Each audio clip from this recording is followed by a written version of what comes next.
እያስገመትኩ ነው። ምኑ? ቤቱን ነው ስንት እንደሚሸጥ? ይሄ ቤት እኮ አይሸጥም። እሱን እኔ ብወስን አይሻልም አባዬ? ከዚህ የተሻለ ገዝተሽልኝ? እስኪ እናያለን። ቤቱ ምን ያህል ብር እንደተገመተ ልነግርሃለች። አሁን ሲመረረኝ ኖር ያታወሪብኝ። ቆይሽ አሁን ሄዱ ብትመጣ ምንድነው ማረጋት? ምንም አታረግም። ለሷ አትስጋ። ጭራሽ ከኔም ጋር ተጣልታ እሷን አስቀይማት ሌላ ችግር ይፈጠራል። አካውንት ላይ ያለውን ብር ሳላሳግድብህ ግማሹን ትሰጠኛለህ። አረ ለስተሽ እንዴ? እሺ አንቺስ ከቤቱ ሳታከፍኝ? እሱ እንኳን እያማረ ይቀራል። የሆነ ነገርም አለ። ምንም እንዳትኝ። ምንም አንተ እኔን ነው እንደዚህ የምትናገረው? አዎ። ቆይ ለምን ደሞ አይፈሩት? ለምን ደሞ አይደነግጡት? አባረረችን ለምን አላሉ? ጭንቅላት ቢኖርሽ ነበር እሱን የምታስቢው፣ ግን የለም። ይህ በቃ እነግራታለሁ። ንገራት። ይቅርታ አባዬ። ችግር የለውም ልጄ። ቆይ ብናገር ምን የምትል ይመስላል? አላቅም። ያንተ ታምረኛ ናት። አንተም እኮ እንደ መጥፎ ነው የምታይ። የኔ ምን ይጠቅምሻል? ራስሽን ታውቂው አይደል?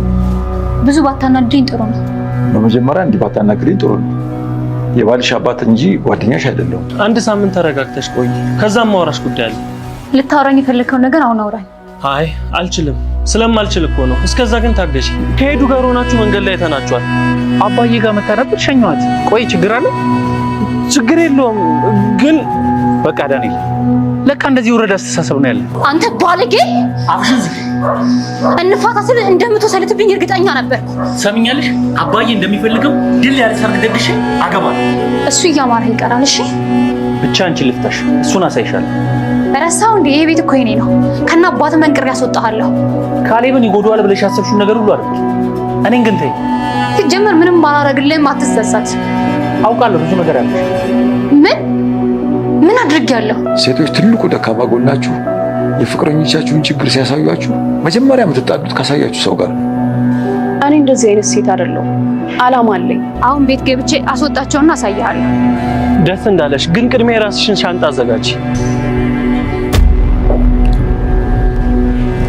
እንዴት ዋላች? በስተመጨረሻም የተፈራው ቀን ደርሶ ኤደን ወደ ቤት መጣለች ማለት ነው። አሁን ደግሞ ቲና ስታያት እቺ ልጅ ማነች? ምን ልታረግ መጣች ብላ መጠየቁ አይቀርም። ያው መጀመሪያውኑ መንገድ ላይ ከካሌብ ጋር ስላየቻት እኔ ከዚህ ቤት ሳልወጣ ወይ ደግሞ እኛ ፍቺ ሳናደርግ ጭራሽ ቤት አመጣሃት በሚለው አሁን ሁሉንም ከዚህ ቤት ውጡልኝ ማለቱ አይቀርም። ወደ ቤትም እየመጣች የነበረው ሁሉንም ከዚህ ቤት ጠራርጌ አወጣቸዋለሁ እያለች ነበርና አሁን ደግሞ እሷን እዛ ጋር ስታያት የካሌብ ፍቅረኛ ስለምትመስላት ከዚህ ቤት ውጡልኝ ብላ እነሱን ማባረሯ አይቀርም ማለት ነው። ዳኒ መጀመሪያ ላይ ለኤደን የነገራት ቲና እህቴ ናት፣ እሱ ደግሞ የእህቴ ባል ነው ብሎ ነበር የነገራትና ኤደንም እዚህ ጋር እውነቱን ማወቃ አይቀርም ማለት ነው። እሷ አሁን ምን ሆና ነው የፍቅረኛ እህት ብላ ስትጠይቃት ቲና እዛ ጋር የምን እህቱ ነኝ ወይ ደግሞ የሆነ ነገር ማለቷ ስለማይቀር ሁሉም ነገር እውነቱ የሚወጣበት ቦታ እዚህ ጋር ይሆናል ማለት ነው። ኤደን እስከዛሬ ድረስ ስለ ዳኒ ምንም የምታውቀው ነገር የለም። ያው እሱ ያገባኛል ወይ ደግሞ ወደፊት አብረን እንኖራለን ብላ ነበር እሱን ስትጠብቀው የነበረው እንጂ እዛ ቤት ምን ሊሰራ እንደመጣና ምን እያደረገ እንዳለ እስካሁን የምታውቀው ነገር የለም። ለዛም ነው ዛሬ ወደ ቤት እንሂድ አባባ ናፍቆኛል እቤት ልሂድ ስትል አይሆንም እኔ የሚሄድበት ጉዳይ ያለኝ ብሎ እሷ ብቻዋን ወደ ቤት እንድትሄድ አድርገና እዛ ጋር ደግሞ ከቲና ጋር እንዳይገናኙ ቲናን መንገድ ላይ ጠርቷት ምሳ ልጋብዝሽ እስኪ አብረን ብቻችንን ፈታ እንበል ብሎ ይዟት የሄደው ሁለቱም እንዳይገናኙ ማለት ነው። አሁን ደግሞ ኤደን እዚህ ጋር የመጣችው ለሱ ሳትነግረው ለሱ ሳትደውል ነበር። ሽማግሌው የካሌብ አባት እስኪ ወደ ቤት እንሂድ ቡና እንጠጣለን ብሎ ወደ ቤት በወሰዳት መሰረት ነው እሷ እዛ ቤት የመጣችው። ዳኒ ደግሞ ስለዚህ ጉዳይ ምንም የሚያውቀው ነገር የለም። ለዛም ነው ምንም ሳይመስለው ከቲና ጋር ወደ ቤት የመጣውና እዛ ፊት ለፊት የተገናኙ ማለት ነው። መጀመሪያውንም እዛ ጋር ቁጭ ብሎ እነሱ ሳይመጡ ሽማግሌው የሆነ ነገር ሊነግራት አስቧል። እናንተ ሴቶች ስትባሉ እኮ የሆነ ፍቅረኛችሁ የሆነ ነገር ካለበት ስለሱ እውነት የሆነ ሰው ከነገራችሁ መጀመሪያ ቀድማችሁ ከፍቅረኛችሁ በፊት ያን ሰው ነው የምትጣሉ ብሎ የሆነ ነገር ሊነግራት ፈልጓል። ግን ኤደን እኔ እንደዛ አይነት ሰው አይደለሁም፣ ንገሩኝ ወይ ደግሞ ቃል የገባችሁለትን ብር እንደማትሰጡት ንገሩት። አሁን እኮ እሱ ያንን ብር ተስፋ አድርጎ ነው ዛሬ ነገ እያለ ጊዜን እያቃጠለ ያለው። እኔ ጊዜን ማቃጠል አልፈልግም፣ ቶሎ አግብቼ ልጆች መውለድ እፈልጋለሁ ብላ ይሄንን ነገር እያወሩ ነበር። እዛ ጋር ካሌብ ቲናና ዳኒ ወደ ውስጥ የገቡት ማለት ነው። ቲና ደግሞ ዛሬ ሁሉም ሰው ላይ በጣም ተቀይራለች፣ በጣም ቸኩላለች። ዳኒም እንዳለው ገና ቤቱ በሷ ስም ከሆነ ራሱ ገና 15 ቀኑ ነው። በ15 ቀን ውስጥ ደግሞ ሁሉንም ሰው ውጡልኝ ለማለት ፈልጋለች። መጀመሪያ ግን ከካሌብ ጋር ፍቺ እያለች ነው አጣድፈዋለች ካሌብን። ግን ደግሞ ካሌብ ምንም አልመሰለውም። እሺ በቃ ደስ ይለኛል፣ እንደውም ቢፈጥንና ብንፋታ ደስ ይለኛል ብሎ ሲነግራት ይሄ ነገር ራሱ ጥያቄ ፈጥሮባታል። እናም ደግሞ ለአባቱም ለካሌብም ከዚህ ቤት አባረራቸዋለሁ ወይ ደግሞ ቤቱ ራሱ ዞር ዞር እያለች ፎቶ ታነሳለች። ቤቱን ማስገመት አለብኝ፣ ቤቱን መሸጥ ፈልጋለሁ ብላ ስትነግራቸው እዛ ቤት ያሉት ሁሉም ምንም አልመሰላቸውም። ረጋ ብሎ ነው የሚያወራት። ይሄ ነገር ራሱ ጥያቄ ፈጥሮባታል። እንዴት ነው ተረጋግቶ የሚያወሩት? እኔ እኮ ከቤት አስወጣቸዋለሁ ወይ ደግሞ ቤቱን እሸጠዋለሁ ስላቸው ምንም አይመስላቸውም። ረጋ ብሎ ቁጭ ብሏል ብላ የሆነ ነገር እንዳለ ጠርጥራለች። ዳኒንም ትጠይቀዋለች። ቆይ ምን ሆኖ ነው? ምን አዲስ የተፈጠረ ነገር አለ ንገረኝ ብላ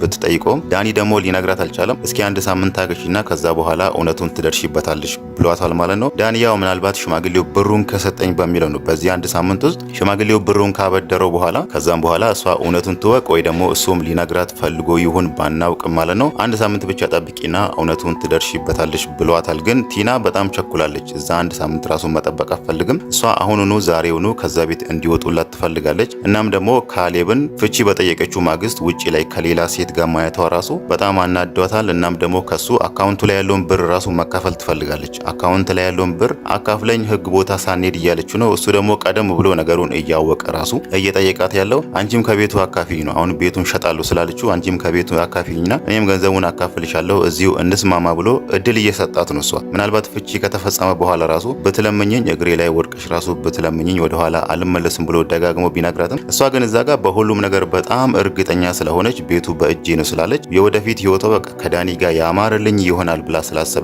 ምንም ወደኋላ አልመለስም፣ አንተ ራሱ ብትለምነኝ ወደኋላ አልመለስም እያለች ነው። ካሌብ ግን እዛ ጋር ያሹፍባት የመጨረሻሽ ውሳኔ ይሄ ነው በቃ አይደል ብሎ ጠይቋት ሄዶ ማለት ነው። እሷ ግን ይሄ ራሱ ጥያቄ ፈጥሮባታል። ሲያወሯት የሆነ ነገር ሲያናግሯት ሲጠይቋት ራሱ ረጋ ብሎ ተረጋግቶ ነው የሚጠይቋት።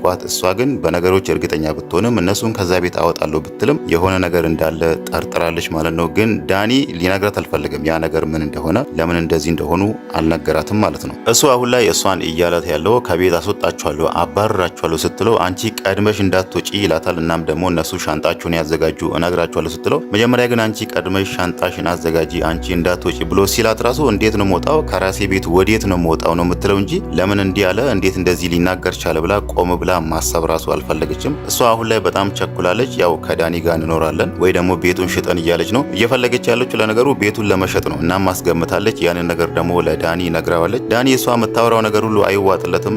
ሊነግራትም ፈርቷል። እዛ ጋር ሽማግሌው ስላስፈራው ይሄንን እውነት ለሷ ከነገርካት ብሩን ታጣለ፣ ብሩን አታገኝም። ብሩ ደግሞ ይቅርብኝ የምትል ከሆነ ሂድና ንገራት፣ ያ ያንተ መፍት ነው። ብሩን ካጣ በእኔ አትዘን ብሎታል ማለት ነው። ዳኒ ደግሞ ያንን ነገር ማጣት አይፈልግም። እዛ ጋር ያቺን ብር ራሱ ብድር አግኝቶ ከኤደን ጋር ተጋብቶ መኖር ስለሚፈልግ ያቺን ነገር ማጣት ስለማይፈልግ እዚህ ጋር ይሄን እንደ ሚስጥር ይዟል። እዚህ ጋር ደግሞ ቲና በጣም ቸኩላለች። በሁለቱ መሃል በጣም ተቸግሯል ማለት ነው። እሱ ሌላ ነገርም አሁን ላይ እሱን በጣም እያሳሰበውና እያስጨነቀ ያለው ያኔ ቲና ምሳ ጋብዝሻለሁ የሆነው ቦታ እንሂድ ብሎ ምሳ ጋብዟት ወደ ቤት እየሄዱ በዛ በኩል ደግሞ ካሌብ ኤደንን እየሸኛት መንገድ ላይ አይቶ ነበርና ያ ነገር በጣም አናዶታል። እዛ ጋር ለቲና እንደተናደደ ነው እንጂ ያስመሰለው እዛ ጋር ነገሩ በጣም ቢያናድደውም ዋጥ አድርጎ ነበር የሄደውና ካሌብን መንገድ ላይ አግኝቶ ጠይቆታል። ምን ለማድረግ አስበ ነው? ምን እየተካሄደ ነው እዚህ ጋር ብሎ ከፍቅረኛው ጋር ከኤደን ጋር ስላየው የሆነ ነገር እንደጠረጠረና ያ ነገር ደግሞ በጣም እንዳናደደው ነግሮታል። ግን ካሌብ እዚህ ጋር ምንም ያሰበው ነገር የለም። እሱ እስከዛሬ ድረስ እዛ ጋር ኤደንን አገባለሁ ከሷ ጋር እኖራለሁ ብሎ ያሰበው ነገር የለም። ይሄ የአባቱ ሀሳብ ስለሆነ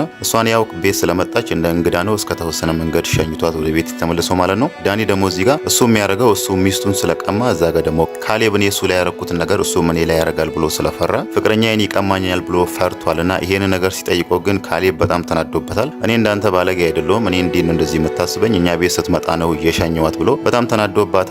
ወደ ቤት ሲገባም ደግሞ ቲና ሳሎን ቁጭ ብላ ነበርና እሷ ደግሞ የተቆጣችው የተናደደችበት ውጪ ላይ ከሴት ጋር ስታየው ነው። ጭራሽ እኔ ፍቺ በጠየቅኩ በማግስቱ ከሌላ ሴት ጋር አለ በፊቱንም ድሮውንም እየማገጥክብኝ እንደነበረ ጠርጥር ያለው ብላ እዛ ጋር ስትቆጣው እሱም የሆነ ፍንጭ ሰጥቷታል። እዛ ጋር እሷና ዳኒ እህትና ወንድም እንዳልሆኑና እሷም ከዚህ በፊት የሆነ ነገር ስትሰራ እንደነበረ ብዙ ነገር ሰርተሻል እሱን አውቃለሁ ብለውታልና እዛ ጋር ቲና ደንግጣለች።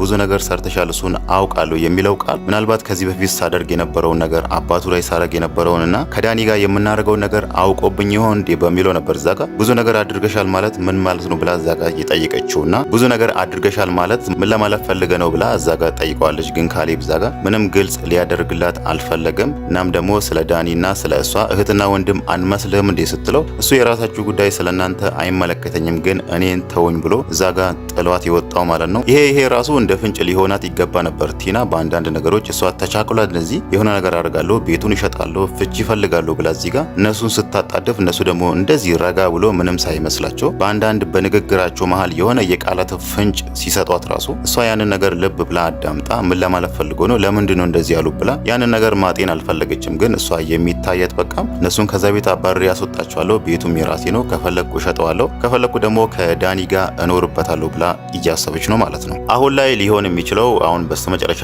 ባየናት ቦታ ላይ የሁሉም ሰው እውነት መውጣቱ ስለማይቀር መቼም አሁን ቲና እዚህ ጋር ስለምትናደድ የዳኒንም እውነት እዛ ጋር ትረዳለች። ዳኒ ከኔ ጋር የነበረ ለካ ሌላ ፍቅረኛ ነበረችው የሚለውን ነገር እዛ ጋርም ስለምትረዳ ዳኒንም ጨምሮ ሌሎቹንም ከራሴ ቤት ውጡልኝ ማለታቸው አይቀርምና ይሄ ነገር ደግሞ እሷኑ ቶሎ ብላ ከዛ ቤት እንድትባረር ነው የሚያደርጋት ማለት ነው። አንቺ ራስሽ ሻንጣሽን ይዘሽ ከዚህ ቤት ውጪ ማለታቸው አይቀርምና በዛ ጉዳይ ደግሞ እሷም ዳኒም ሁለቱም ከዛ ቤት ማባረራቸው አይቀርም ማለት ነው። እነሱ ደግሞ ከዛ ቤት ከተባረሩ መቼም ኤደንም የዳኒን ስራ እዛ ጋር ትሰማለች። ከዚህ በፊት ሲያደርግ የነበረውን ነገር ሁሉ ስለሱ ማንነት ስትረዳ ብትወደውና ብታፈቅረውም ምናልባት ከዛ በኋላ ከሱ ጋር እኖራለሁ ከሱ ጋር ተጋብቼ ህይወት እመሰረታለሁ የሚለው ነገር ጥያቄ ውስጥ ስለሚገባ ከካሌብ ጋር የመሆን ቻንሷ በጣም ሰፊ ነው ማለት ነው። ያው አባትየው ቀደም ብሎ ሲያወራ የነበረው እቺ ልጅ ለካሌብ እድራለሁ ብሎ ሲያስብ ነበርና እዛ ጋር እሱ ሊያቀራርባቸው ይችላል። ካሌብም ከሷ የተሻለች ከቲና የተሻለች ሚስት ሊኖረው ይገባል ብሎ ስላሰበ እዛ ጋር እዚሁ ኤደንን አግባት ማለቱ አይቀርም። ኤደን ያው አሁን ላይ ፍላጎቷ አግብታ